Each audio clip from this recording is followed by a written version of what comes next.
राधे राधे जी। पवित्र वचन YouTube channel में आपका हार्दिक स्वागत है। मैं हूँ कात्यायनी। भक्तों, आज भाद्रपद मास की पूर्णिमा तिथि है। पितृपक्ष आज से ही शुरू होते हैं। हर माह में पूर्णिमा की तिथि भगवान श्री सत्यनारायण की कथा करने के लिए अत्यंत ही शुभ और चमत्कारिक फलदायी माना गया है। आज के दिन भगवान श्री सत्यनारायण जी की कथा व आरती श्रवण करने मात्र न केवल उन परम सच्चिदानंद स्वरूप श्री सत्यनारायण भगवान जी की कृपा प्राप्त होती है, बल्कि पितरों के आशीर्वाद भी मिलते हैं। पितरों के आत्मा को शांति मिलती है और पितृदोष बदल जाता है पितृ आशीर्वाद में।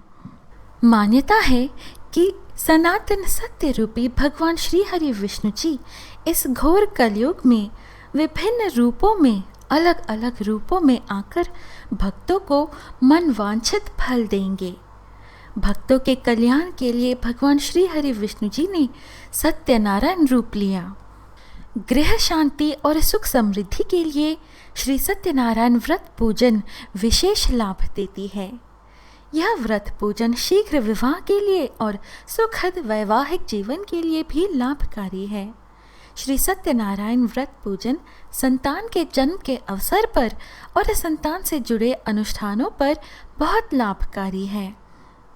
आयु रक्षा तथा सेहत से जुड़ी समस्याओं में श्री सत्यनारायण व्रत पूजन से विशेष लाभ होता है।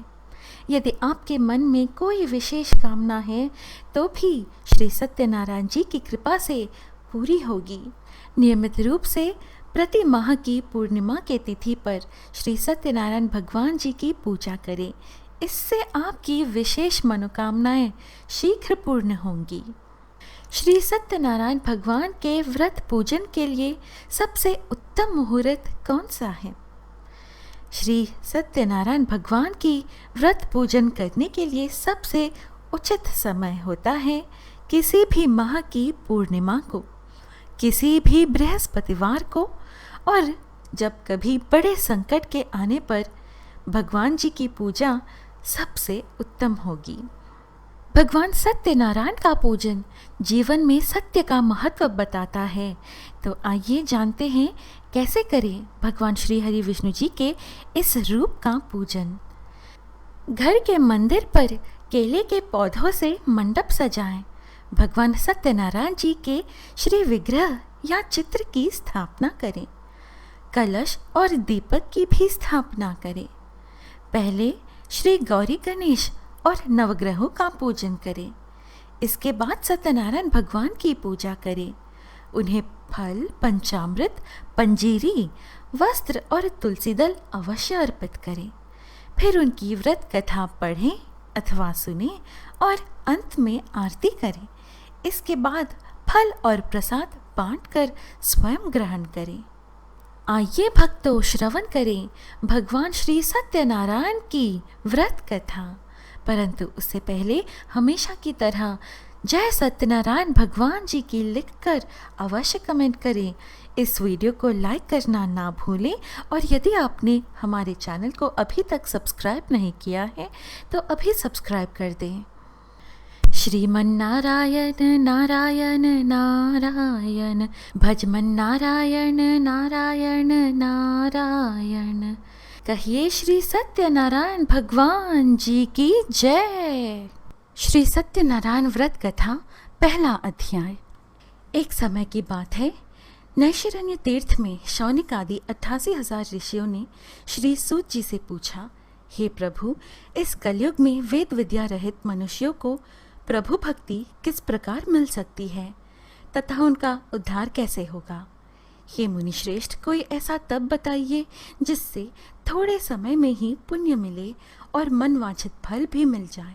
इस प्रकार की कथा सुनने की हम इच्छा रखते हैं। सर्वशास्त्रों के ज्ञाता सूत जी बोले, हे वैष्णवों में पूज्य, आप सभी ने प्राणियों के हित की बात पूछी है, इसलिए मैं एक ऐसे श्रेष्ठ व्रत को आप लोगों को बताऊंगा जिसे नारद जी ने लक्ष्मी नारायण जी से पूछा था और लक्ष्मीपति जी ने मुनि श्रेष्ठ नारद जी से कहा था। आप सब इसे ध्यान से सुनिए। एक समय की बात है, योगी राज नारद जी दूसरों के हित की इच्छा लिए अनेकों लोकों में घूमते हुए मृत्युलोक में आ पहुंचे। यहाँ उन्होंने अनेक योनियों में जन्मे प्रायः सभी मनुष्यों को अपने कर्मों द्वारा अनेकों दुखों से पीड़ित देखा। उनका दुख देख नारद जी सोचने लगे कि कैसा यत्न किया जाए जिसके करने से निश्चित रूप से मानव के दुखों का अंत हो जाए। इसी विचार पर मनन करते हुए वह विष्णुलोक में गए। वहाँ वे देवों के ईश नारायण की स्तुति करने लगे, जिनके हाथों में शंख चक्र गदा और पद्म थे, गले में वरमाला पहने हुए थे। स्तुति करते हुए नारद जी बोले, हे भगवान, आप अत्यंत शक्ति से संपन्न हैं। मन तथा वाणी भी आपको नहीं पा सकती। आपका आदि मध्य तथा अंत नहीं है।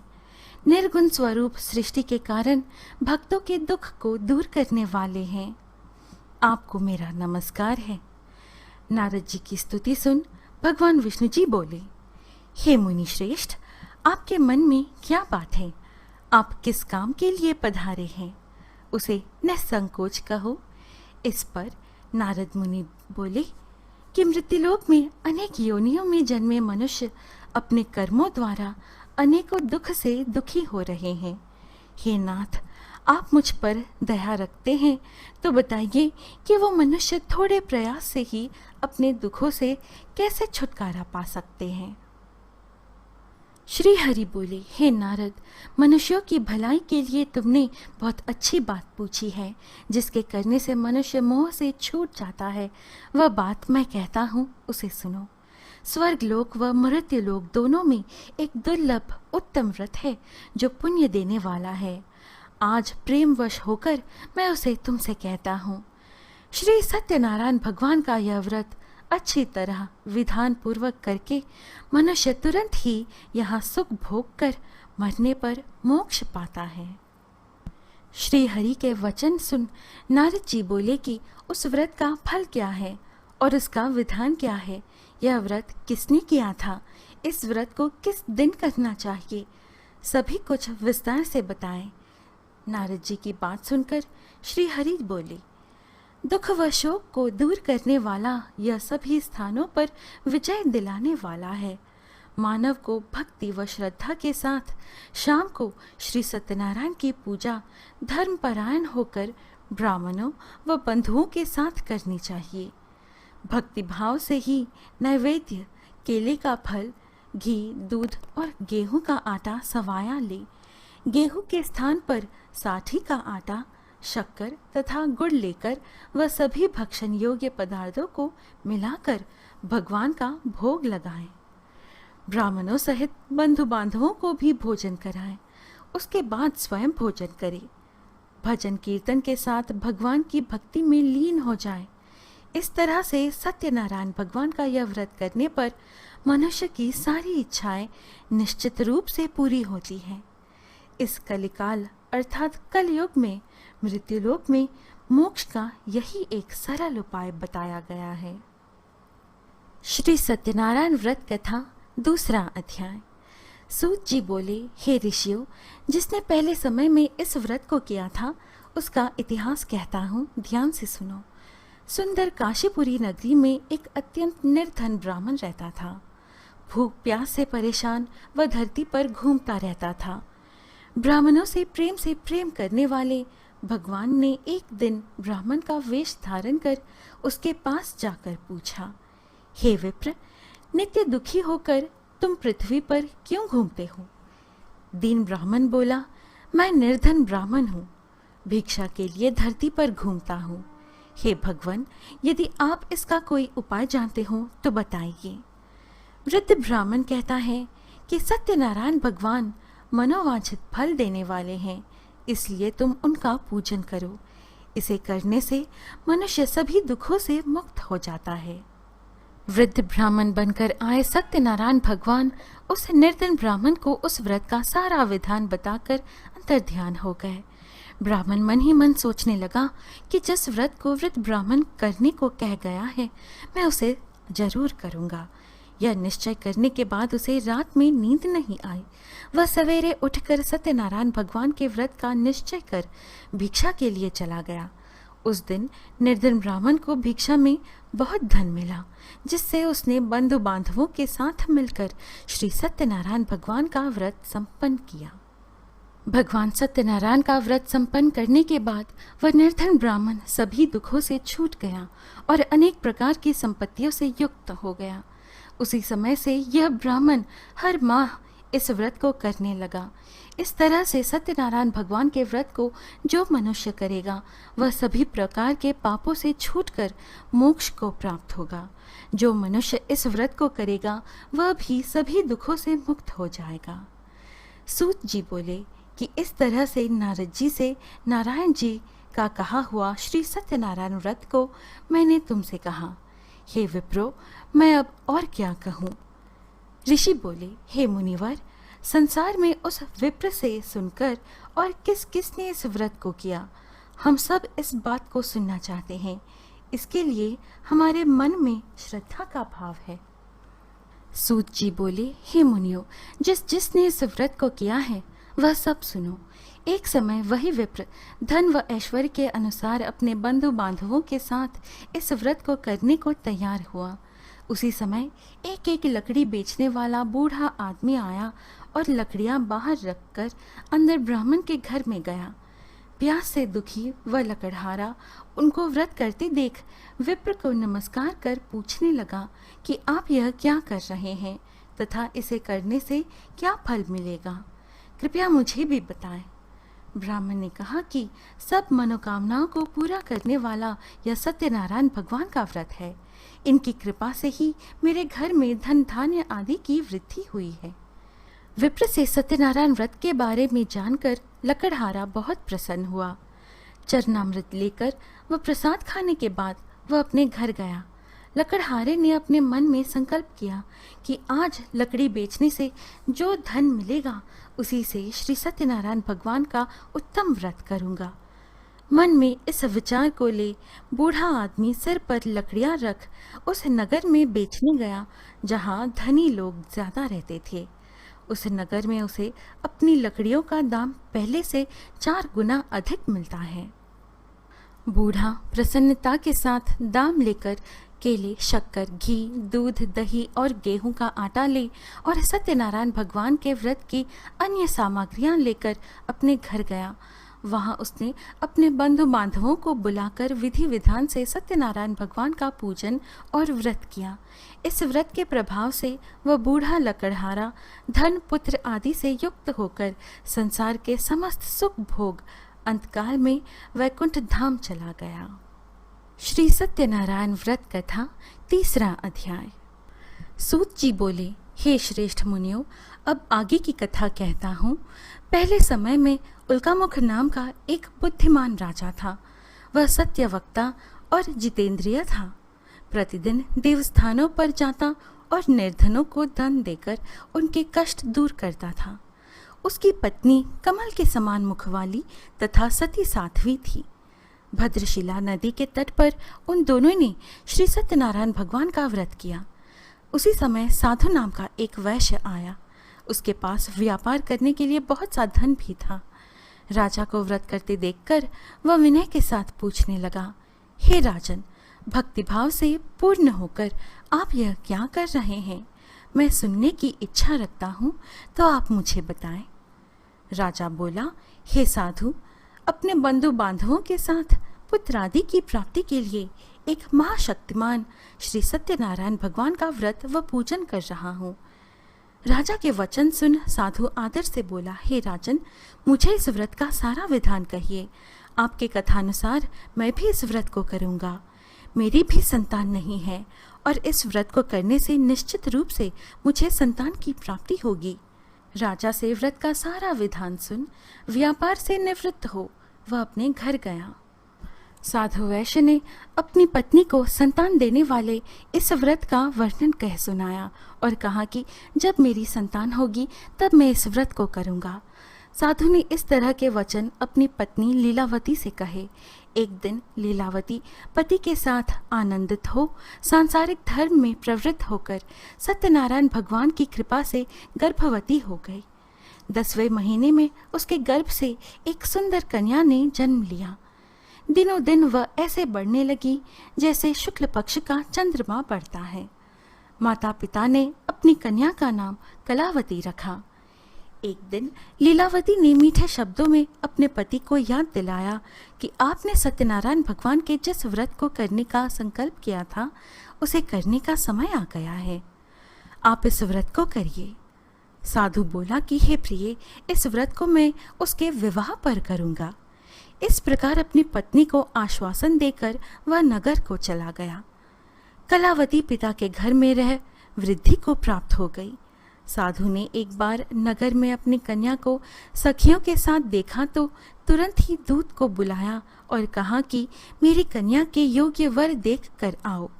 साधु की बात सुनकर दूत कंचन नगर में पहुंचा और वहां देखभाल कर लड़की के सुयोग्य वानिक पुत्र को ले आया।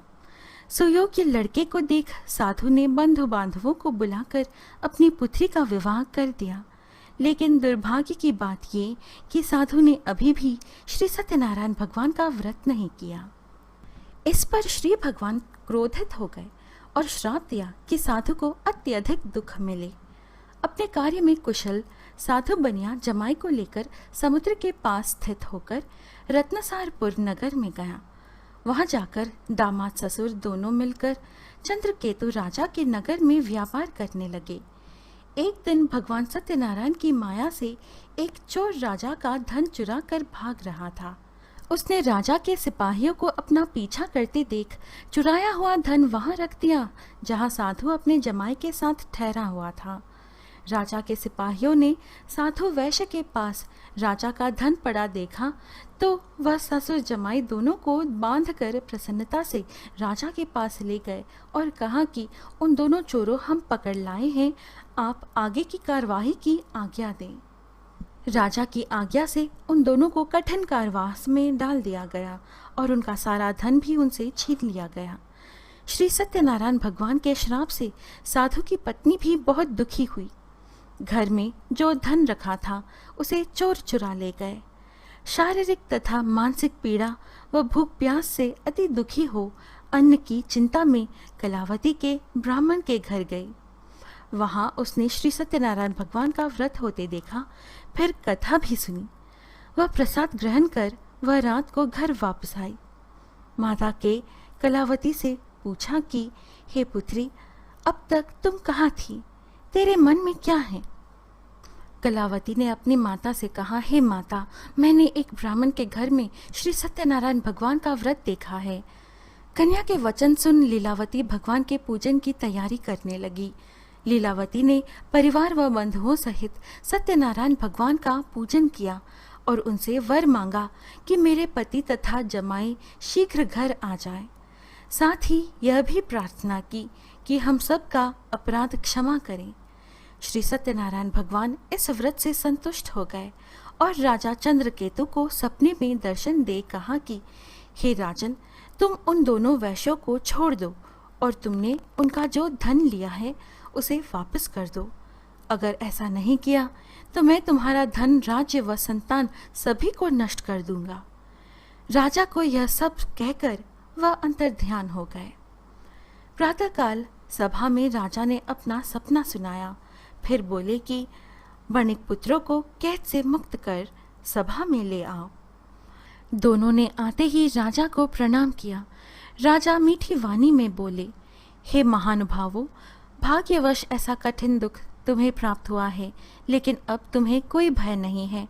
ऐसा कह राजा ने उन दोनों को नए वस्त्राभूषण भी पहनाए और जितना धन उनका लिया था उससे दुगना धन वापस कर दिया। दोनों वैश्य अपने घर को चल दिए। श्री सत्यनारायण व्रत कथा चतुर्थ अध्याय। सूत जी बोले, वैश्य ने मंगलाचार कर अपनी यात्रा आरंभ की और अपने नगर की ओर चल दिए। उनके थोड़ी दूर जाने पर एक दंडी वेशधारी श्री सत्यनारायण ने उनसे पूछा, हे साधु, तेरी नाव में क्या है? अभिमानी वणिक हंसता हुआ बोला, हे दंडी, आप क्यों पूछते हो? क्या धन लेने की इच्छा है? मेरी नाव में तो बेल व पत्ते भरे हुए हैं। वैश्य के कठोर वचन सुन भगवान बोले, तुम्हारा वचन सत्य हो। दंडी ऐसे वचन कह वहां से दूर चले गए। कुछ दूर जाकर समुद्र के किनारे बैठ गए।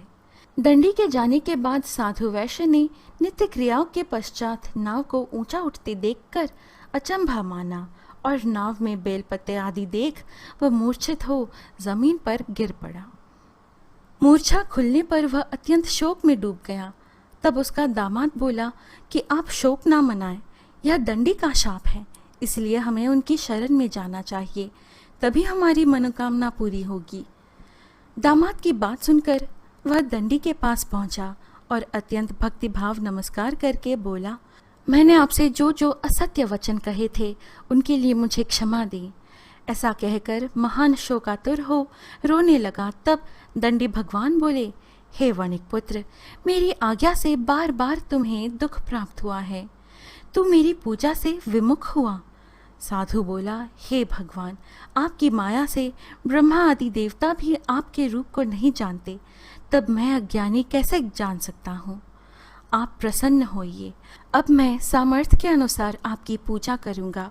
मेरी रक्षा करो और पहले के समान नौका में धन भर दो। साधु वैश्य के भक्तिपूर्वक वचन सुनकर भगवान प्रसन्न हो गए और उसकी इच्छा अनुसार वरदान देकर अंतर्ध्यान हो गए। ससुर जमाए जब नाव पर आए तो नाव धन से भरी हुई थी।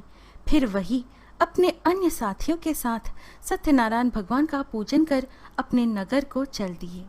जब नगर के नज़दीक पहुँचे तो दूत को घर पर खबर करने के लिए भेज दिया। दूत साधु की पत्नी को प्रणाम कर कहता है कि मालिक अपने दामाद सहित नगर के निकट आ गए हैं। दूत की बात सुन साधु की पत्नी लीलावती ने बड़े हर्ष के साथ सत्यनारायण भगवान का पूजन कर अपनी पुत्री कलावती से कहा कि मैं अपने पति के दर्शन को जाती हूँ, तू कार्य पूर्ण कर शीघ्र आ जा। माता के ऐसे वचन सुन कलावती जल्दी में प्रसाद छोड़ अपने पति के पास चली गई। प्रसाद की अवज्ञा के कारण श्री सत्यनारायण भगवान रुष्ट हो गए और नाव सहित उसके पति को पानी में डुबो दिया। कलावती अपने पति को वहां ना पाकर रोती हुई जमीन पर गिर गई।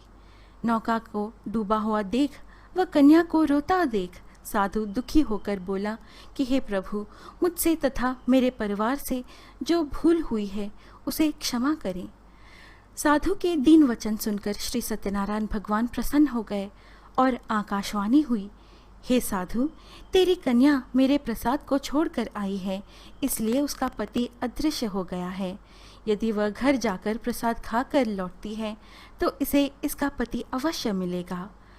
ऐसी आकाशवाणी सुन कलावती घर पहुंचकर प्रसाद खाती है और फिर आकर अपने पति के दर्शन करती है। उसके बाद साधु अपने बंधु बांधवों सहित श्री सत्यनारायण भगवान का विधि विधान से पूजन करता है। इस लोक का सुख भोग व अंत में स्वर्ग जाता है। श्री सत्यनारायण व्रत कथा 5वां अध्याय। सूत जी बोले, हे ऋषियों, मैं और भी एक कथा सुनाता हूँ, उसे भी ध्यान पूर्वक सुनो। प्रजापालन में लीन तुंगध्वज नाम का एक राजा था। उसने भी भगवान का प्रसाद त्याग कर बहुत ही दुख सहन किए। एक बार वन में जाकर वन्य पशुओं को मारकर वह बड़ के पेड़ के नीचे आया। वहां उसने ग्वालों को भक्तिभाव से अपने बंधुओं सहित सत्यनारायण भगवान का पूजन करते देखा। अभिमानवश राजा ने उन्हें देखकर भी पूजा स्थान में नहीं गया और ना ही उसने भगवान को नमस्कार किया। ग्वालों ने राजा को प्रसाद दिया, लेकिन उसने वह प्रसाद नहीं खाया और प्रसाद को वहीं छोड़ वह अपने नगर को चला गया। जब वह नगर में पहुंचा तो वहां सब कुछ तहस नहस हुआ पाया, तो वह शीघ्र ही समझ गया कि यह सब भगवान ने ही किया है। वह दोबारा ग्वालों के पास पहुंचा और विधि पूर्वक पूजा करके प्रसाद खाया, तो श्री सत्यनारायण भगवान की कृपा से सब कुछ पहले जैसा हो गया। दीर्घकाल तक सुख भोगने के बाद मरणोपरांत उसे स्वर्ग लोक की प्राप्ति हुई। जो मनुष्य परम दुर्लभ इस व्रत को करेगा तो भगवान सत्यनारायण की अनुकंपा से उसे धन धान्य की प्राप्ति होगी। निर्धन धनी हो जाता है और भय मुक्त हो जीवन जीता है। संतानहीन मनुष्य को संतान सुख मिलता है और सारे मनोरथ पूर्ण होने पर मानव अंतकाल में वैकुंठ धाम को जाता है। सूत जी बोले, जिन्होंने पहले इस व्रत को किया है, अब उनके दूसरे जन्म की कथा कहता हूँ। वृद्ध शतानंद ब्राह्मण ने सुदामा का जन्म लेकर मोक्ष की प्राप्ति की। लकड़हारे ने अगले जन्म में निषाद बनकर मोक्ष प्राप्त किया। उल्का मुख नाम का राजा दशरथ होकर वैकुंठ को गए। साधु नाम के वैश्य ने मोर ध्वज बनकर अपने पुत्र को आरे से चीरकर मोक्ष पाया। महाराज तुंगध्वज ने स्वयंभू होकर भगवान में भक्ति युक्त हो कर्म कर मोक्ष पाया। इति श्री सत्यनारायण व्रत कथा संपूर्ण। श्रीमन्नारायण नारायण नारायण, भजमन्नारायण नारायण नारायण। कहिए श्री सत्यनारायण भगवान जी की जय। भक्तों, आज की हमारी यह प्रस्तुति संपन्न होती है। आशा है आपको आज की हमारी यह प्रस्तुति अच्छी लगी। इस प्रकार के और आध्यात्मिक वीडियोस पाने के लिए कृपया हमारे YouTube चैनल पवित्र वचन को सब्सक्राइब करें। फिर मिलेंगे अगली वीडियो में। जय श्री कृष्ण, राधे राधे। जय भगवान सत्यनारायण जी की।